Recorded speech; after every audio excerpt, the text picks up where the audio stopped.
All right, welcome everybody to this mini series here as I go through the FOIs. The current PTS I'm reviewing is going to be FAA-S-8081 6 Delta Sierra. This will be changes 1 through 6, and it looks like this one was effective since December 1st, 2012. So to begin, I'm going to start off with Task A. This is going to be reviewing the human behavior and effective communication aspect of the fundamentals of instructing. Now, this is obviously important because we need to make sure that when we're communicating with our students here, the point's getting across. So, like we said, that's kind of the point of teaching. So if we can't quite get the word across, we can't help change behavior, what can we do, right? So, let's start off with defining behavior. What is human behavior? So human behavior can be described in a number of ways. My favorite, honestly, is just simply, how about this? The study of human behavior is a better way. It's an attempt to explain how and why humans function the way they do. So it can be explained as a way maybe humans try to satisfy needs. So if we want to talk a little more about these needs, this might be a good part to segue into the next part, which is human needs and motivations. So if human behavior is the result of attempts to satisfy certain needs, then we need to talk about what those needs are. Because if we can figure out what those needs are, we can maybe better predict our students' behavior and better predict how they're going to react to us and other scenarios in the classroom. So I haven't written anything down yet. We're going to actually go ahead and move on to this slide right here and talk about those needs. So, way back, we had a psychologist. Pretty famous guy, and his name is Maslow. And Maslow created a hierarchy of needs. Now we can see here that there was the cognitive aesthetic need added later, but as of now, this is the most accepted version of Maslow's hierarchy of needs. So Maslow's hierarchy builds upwards. Get my pencil set up here. It builds upwards. So each need cannot be satisfied until the one below it has been satisfied. So to start off with physical needs. Physical needs are going to be eating, sleeping, biological needs, protection from the elements outside. It's pretty difficult to pay attention in class when your stomach is grumbling and you're starving. Or if you're like me and you get really shaky when you're hungry, it's kind of hard to control the airplane if you're really hungry and shaky. So we want to make sure we start off by satisfying our and our students' physical needs. Make sure when your student shows up and they look all bleary-eyed and they're a little bit kind of shaky or whatever, check on them. I know you're not making a whole lot of money as an instructor, but if you can do it, get them like a granola bar or something to help them through the lesson. Next level up is security.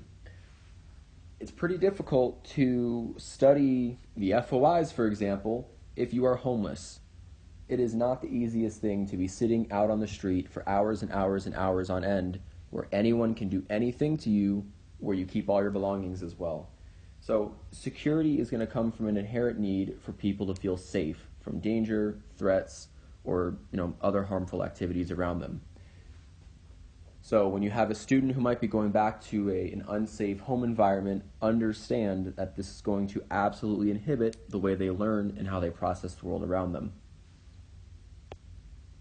Next level up is acceptance. Now, we actually talk about this a little bit later on with instructor responsibilities and professionalism, talking about accepting students the way they are and helping them.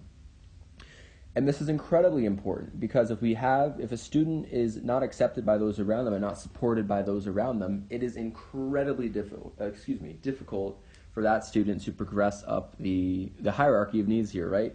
So if you have a family who's telling you that you will never amount to anything, that hurts. That's pretty damn difficult. So for a student to work through that, that's a whole lot there. So making sure that our student has got a good support group, whether it be through you or through their friends or study groups that you may help set up for them. Any of that will absolutely help your student progress up this hierarchy and help them become a better aviator. Next up is self-esteem. If a student, how about this? If no one around you believes in you and you don't succeed, How can you possibly succeed if you don't even believe in yourself?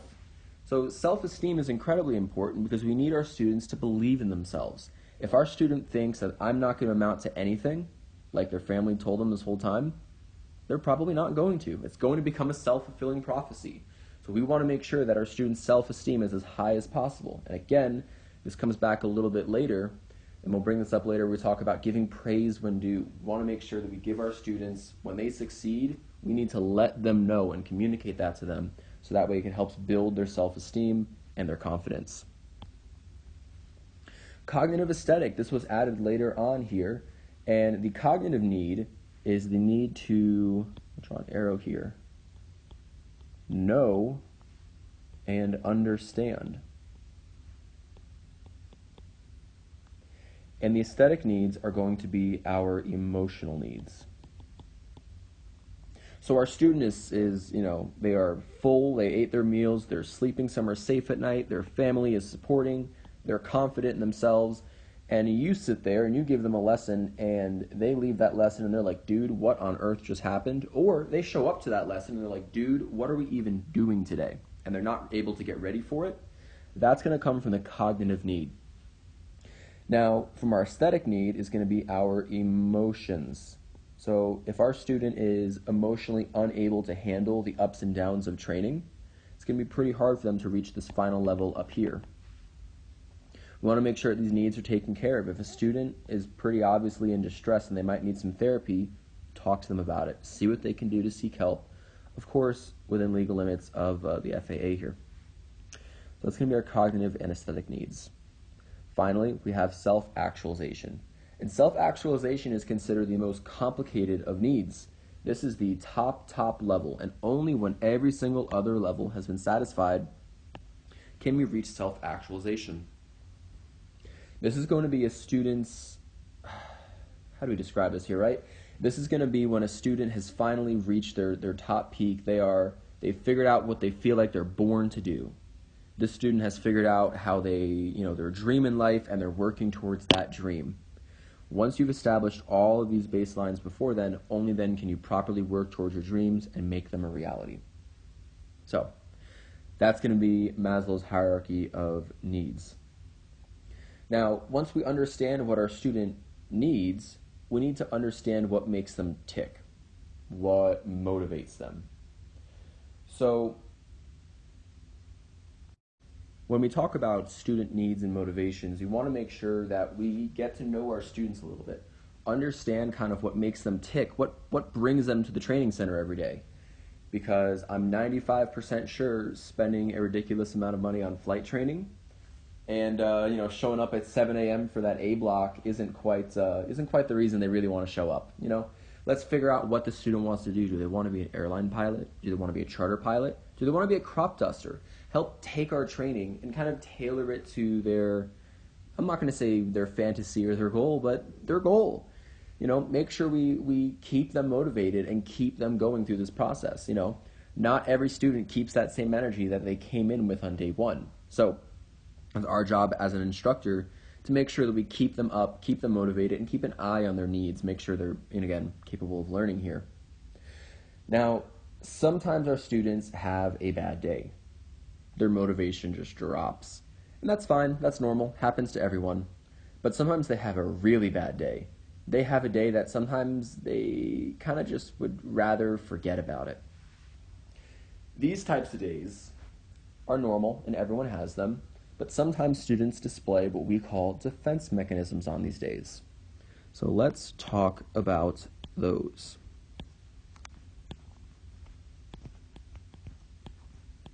Perfect.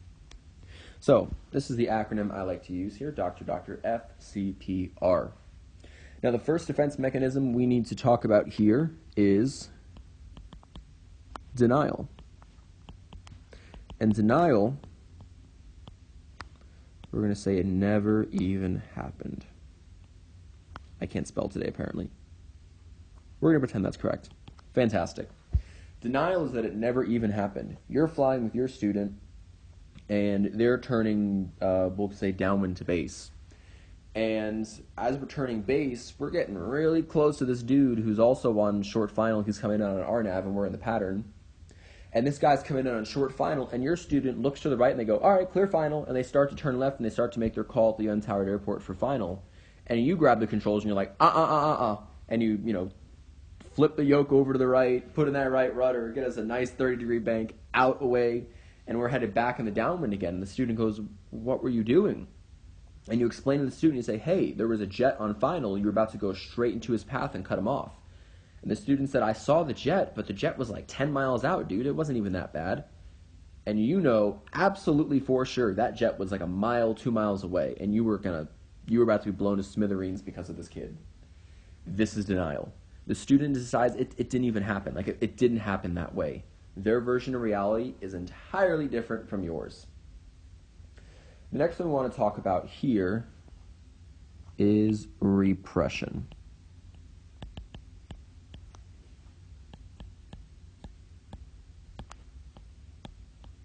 What?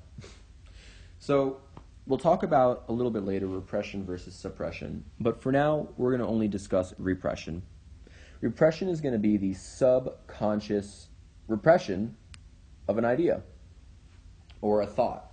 So the student's brain has decided that the idea or the event was so scary that they don't need to remember it anymore. Their brain has decided, you know what, that's a lot of trauma, so I need to not remember that anymore. That's repression. So in this same example, this base to final turn, cutting off a jet, instead of the student saying, no, the jet was so far away, we were fine, the student goes, wait, what happened? I remember something kind of scary happening base to final and you taking the controls, but I don't really remember the circumstances around it. That might be repression. They might feel the emotion, remember the emotion, but they're not going to remember the exact memory. Next up on the list here is displacement.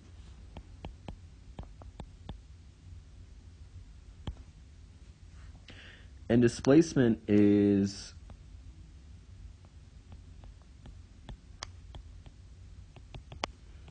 we'll say that. Something like that, along those lines. Again, excuse the handwriting. Apple Pencil doesn't make it too easy, and apparently I can't write myself. But displacement is going to be a student who's had a really bad day, and they just take it out on everyone else. They displace their feelings onto others. Excuse me. Excuse me on that one. So displacement is going to be a student taking out the opportunity on others. They drive home, they road rage on the way home. They get home, they scream at their wife, they scream at their family. They've decided it's all their fault, which is interesting because these people had nothing to do with the way the day went. That will be displacement. Next up is, we'll say, reaction formation.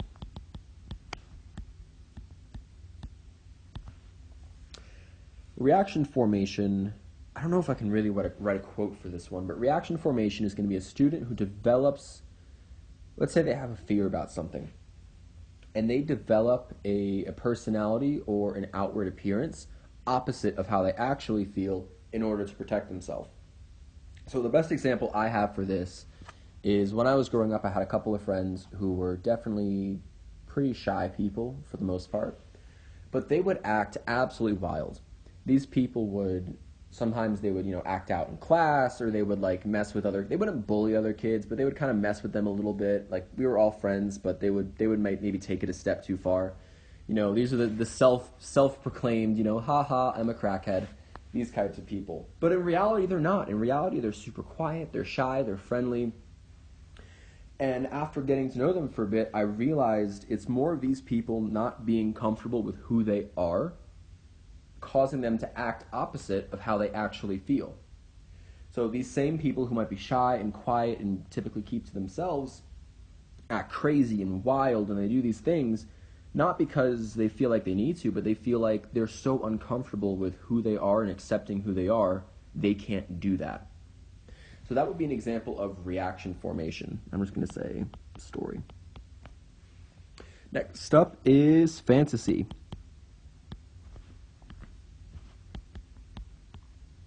I'm a 777 pilot. I don't need to practice. This is going to be the student who is coming into the program and they are super excited and they're happy. Maybe they've been simming for a little bit. I don't want to put that stereotype out there, but sure.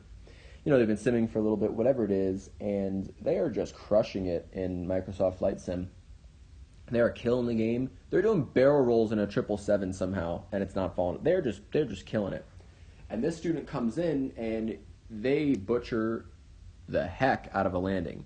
You're talking porpoising, bouncing, right of center line. Everything is wrong. Everything is wrong.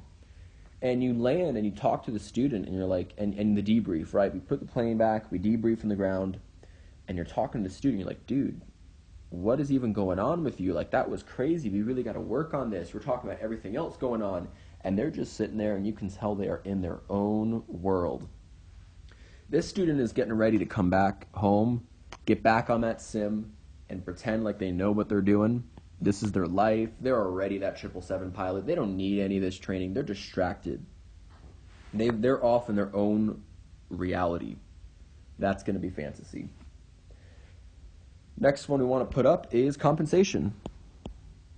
I'll shorten that guy to comp. But in compensation, a student might have, again, the same student might have that really bad landing, but the approach was stellar, right? You'll tell them, like, dude, you almost just we've got solid, we've got steel sprung gear, and you practically broke the gear on this plane. What on earth was that? And I'm like, yeah, I get it, but the approach was stabilized. And you're like, well, short final wasn't. That's going to be an example of compensation. The student tries to make up for a bad trait or bad value with a good one. Next, we have projection. If only. If only the examiner didn't ask me a stupid question.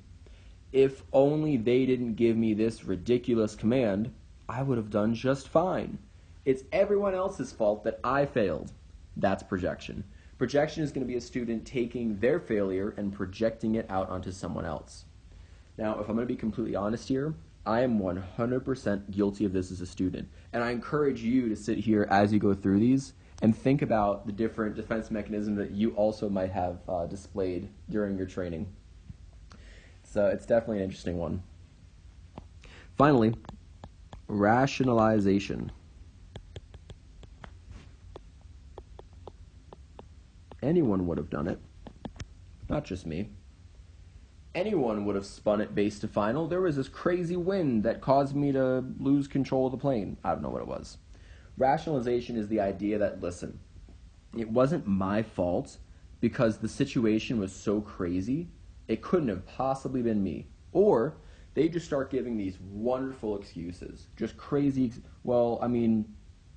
There was an interference in the radio, and I didn't quite hear them, even though they know they did, and you clearly heard them. But they firmly believe that no matter what they could have done, the situation would have played out just the same way. So these are our defense mechanisms: denial, repression, displacement, reaction formation, fantasy, compensation, projection, and rationalization. Let's go ahead and erase these guys here. Now, when students have bad days, they don't always display defense mechanisms. Sometimes we have other reactions, other more normal reactions. Well, defense mechanisms aren't exactly abnormal. So sometimes we have students, they end up displaying symptoms of anxiety. Anxiety. So anxiety is going to be a state of mental uneasiness arising from fear. Think checkride or a stage check. Something along those lines where the student goes into it, and sure, technically the student's performance will determine the outcome, but think back to being a student. Think back to this whole process. Or how about this? Think right now as you think towards your CFI checkride. How anxious you are about it. The reason you're anxious is, I'm sure, because you're worried about failing it. So anxiety typically stems from events where we have an uncertain outcome or we're worried about failing something in the future. Now, from this anxiety, we need to understand that when we work with our students, anxiety is normal. We experience it, they experience it, everyone experiences anxiety. So we need to make sure that we teach our students to cope with this fear. We understand that anxiety is normal. And we need to make sure that we communicate this idea to our students. Let them know that it is normal. And do what we can to make the experience more pleasurable for them. Help them maybe ignore it, develop better reactions. Again, we'll talk about this later in instructor responsibilities and professionalism.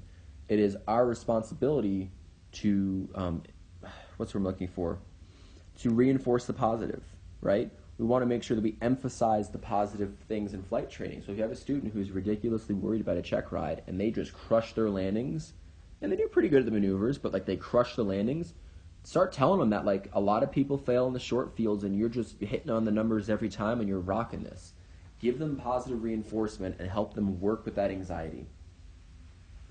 Now, if anxiety is going to be a fear about an event in the future with an uncertain outcome, stress will be the manifestation of that fear. So, everyone experiences stress just like they do anxiety.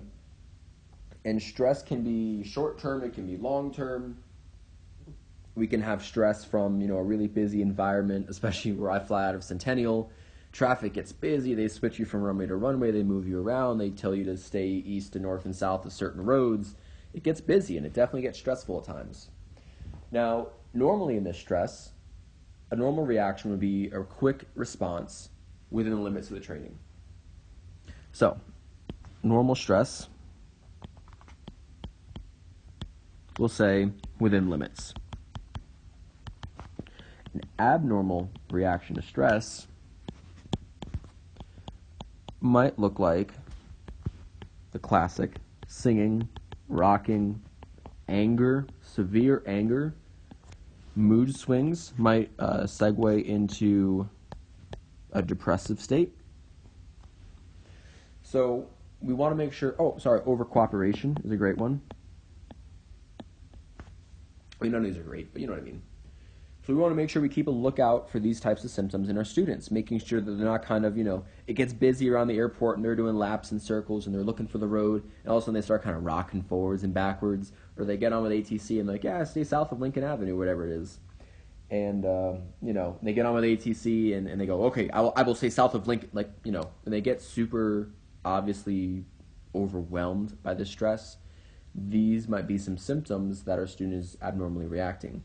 Now, if these reactions happen once, maybe twice, it's not so bad.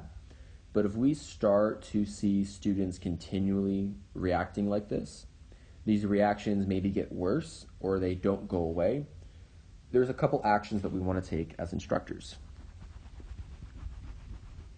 Again, we're going to just go ahead and erase this here. So, first things first, let me fix my size here of the writing. That might help a little bit. So, first action. We want to have another set of eyes. Take a look at what's going on here. Next, we want to have an informal discussion with the FSDO. We're not going to list anyone by name. We're not going to bring anything up. But we're going to talk to the FSDO and say, hey, I've got a kid who's really not taking too well to flight training. What should I do? How should I work with this? Is it a possibility that I need to bring up further action? Now, finally, we want to talk to the AME, preferably the AME for this person. Hopefully they're local. Get a chat with the AME. See what's going on. See if maybe the student has exhibited any other symptoms with the AME. Maybe they notice some other mental issues that might have to be worked with a psychologist or psychiatrist. So we have another set of eyes on the problem.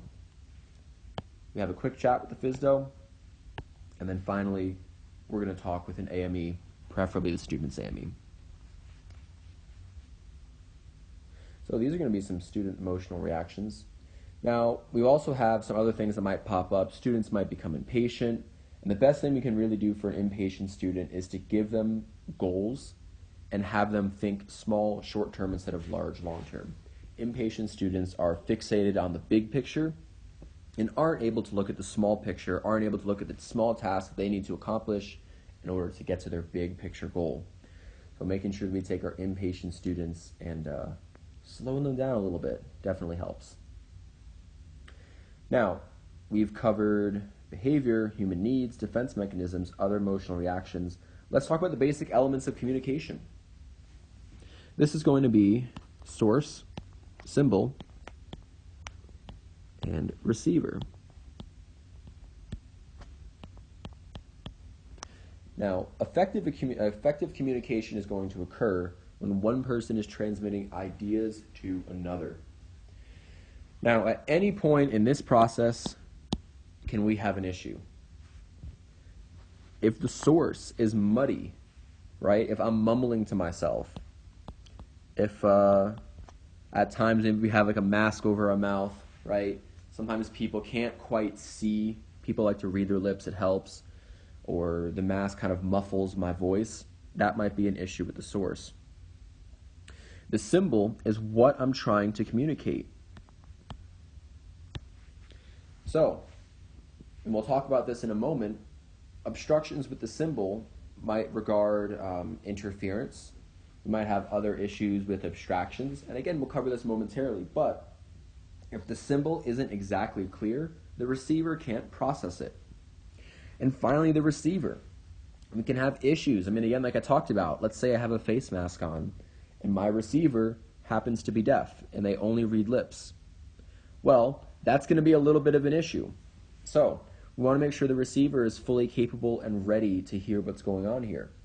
They need to be willing and ready to listen. And once students react with understanding and change their behavior accordingly, that's when we know that we've worked our way through this process and we have created effective communication.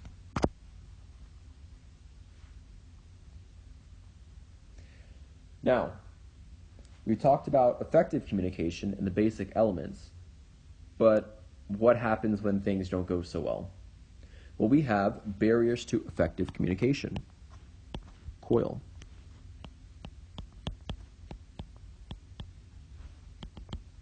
Whoops, here we go. Interference. And then finally, a lack of common experience. Right. So, the first thing in COIL is going to be confusion between the symbol and the symbolized object. Now, these examples, if you like to follow along in the Aviator Instructor's Handbook, most of them are taken straight out of the handbook because I think they are fantastic. Confusion between the symbol and the symbolized object, we want to make sure that we're not using generalized terms to describe specific items. The example out of the handbook is using the word aircraft to describe a Cessna 172. If you speak to a big room full of pilots, we've got lighter than air, rotorcraft, fixed wing, all these guys, if you tell them aircraft, chances are each of them is going to think of their own aircraft. If you tell them airplane, we're starting to communicate the fact that this is a fixed wing scenario. And if you say Cessna 172, again, pretty specific on that one. Next one is overuse of abstractions. So,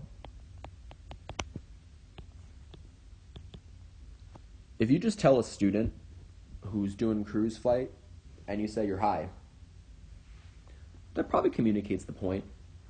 But how high are they? Maybe the student forgot the altitude they're supposed to be cruising at. Telling a student you are 100 feet too high is a much better way to communicate exactly what the problem is, where the problem is, and how they can remedy it. So that, I think, is the best way to explain overuse of abstractions. Put that guy down there. Airplane versus aircraft. Interference. I'm just going to write down a story here because I have my story. The school that I used to go to, went to a different one before here. When I got my private, I would work with my instructor in a special room. And the room had a glass door on it, and it was nice, and a little Apple TV and a screen. It was a great time. The issue is with that glass door is my instructor was friends with all the other instructors. So naturally, the other instructors would come by and they'd pop open the door and say, "Hey, how are you? What's going on? This is great." And my instructor would drop everything. We would be in the middle of a lesson and she would just look up from the desk and look at the other person and start talking to them. And I'm, of course, sitting there a little bit frustrated because, hey, I'm paying money for this for this time, and you're just sitting here and blabbing away with other people. So this then put the brakes on our discussion. And oftentimes, my instructor would kind of lose her train of thought. She'd forget what we were talking about and then move on to the next topic. So this might be an example of interference with a barrier to effective communication. Additionally, other things, maybe this room, if we have the door open, there's people walking in the hallway. Other noises might interfere with the, with the communication involved. And finally, we have lack of common experience. The reason I put military down here is because I, as a civilian, have definitely not had the same experience that an Air Force pilot has in his training. And if I sit down and let's say maybe he's single engine for whatever reason, and he wants his multi, and I start to work with with him and give my multi, there might be some colloquialisms that he or I use that don't quite communicate. There might be language, there might be just a typical, general behavior, and these common experiences that we lack might end up becoming a barrier to effective communication. In addition, aviation is an incredibly technical field, and if you have someone who's maybe not the engineering type, maybe isn't familiar with these terms, dumping all these terms like, base to final on the first lesson might be a bit of an issue. So, understanding common experience is incredibly important. There is no such thing as the best instructor. It's more of the best instructor for each person. Now, we talked about barriers to effective communication. Well, I don't know about you, I want to get over these barriers. Now, again, I want to get over these barriers. How can I do that? A little bit of liquor, of course. So let's talk about developing communication skills with liquor. And not that same kind of liquor. We're talking about this kind of liquor. So, the first liquor that we're going to talk about, the L in liquor, is listening. Listen to your students. If your student comes in and tells you that he or she is confused about something, work with them. They are trying to communicate to you that there is a problem. Chances are it's a problem with your teaching. So listen to them, see what you can do. I'm going to skip this I real quick and segue into questioning. Ask your student. Ask your student. We talk about the questions that we do want to ask later on in the FOIs, but make sure you ask your student, see what's going on. Ask them to clarify. If you've listened to them say they have an issue, question them and say, what is the issue? Where does this stem from? And go from there. Effective questioning is incredibly important, and then listening to the response is incredibly important to becoming a better instructor.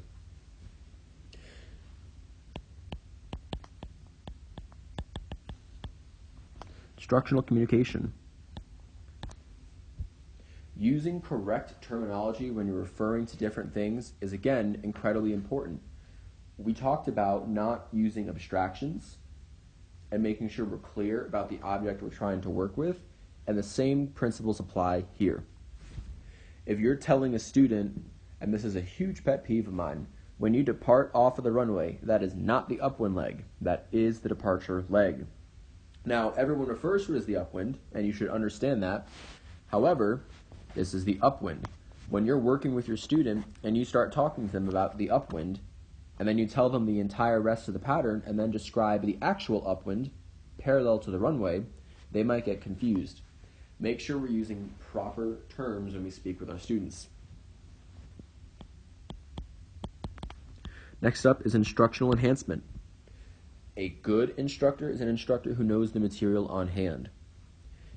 If I'm sitting there with my instructor and I'm learning multi, and I ask them and I say, hey, what's a counter-rotating engine? And they don't know, we got issues. Counter-rotating versus, with our center thrust and critical engine, so on and so forth. If I ask my multi-instructor that and they say they don't know, we have issues. So we want to make sure that as instructors we keep up on as much material as we can. We keep our materials current and we keep studying even though we already get our ratings. Finally, we have role playing. And I think this was the most important aspect of my instrument training personally. It was the best, having my instructor role play being clearance, me giving them a call, and them talking back. And then vice versa, switching it up. Maybe they're the person calling me and I'm clearance. Role-playing allows a student to understand and expect different, what's what I'm looking for, different opportunities and different scenarios. So it keeps the student ready, and it helps keep them both ahead of the airplane and ahead of the rest of the tasks at hand. So with that, that was our little bit of liquor. Let's do a quick review, quick summary over what we talked about. We talked about developing communication skills with liquor. We've talked about COIL being our barriers to effective communication, the source, symbol, and receiver being the basic elements of communication, student emotional reactions, anxiety, stress, impatience, how to deal with those, student defense mechanisms, Dr. F, CPR, human needs and motivations via Maslow's hierarchy of needs, and finally we talked about behavior, behavior being the explanation for the reason people act the way they do. People want to satisfy needs, don't they? Well, that was Task A. I hope that was helpful for you in your studies as much as it was for me, and I'll see you in the next one, Task B. Thanks.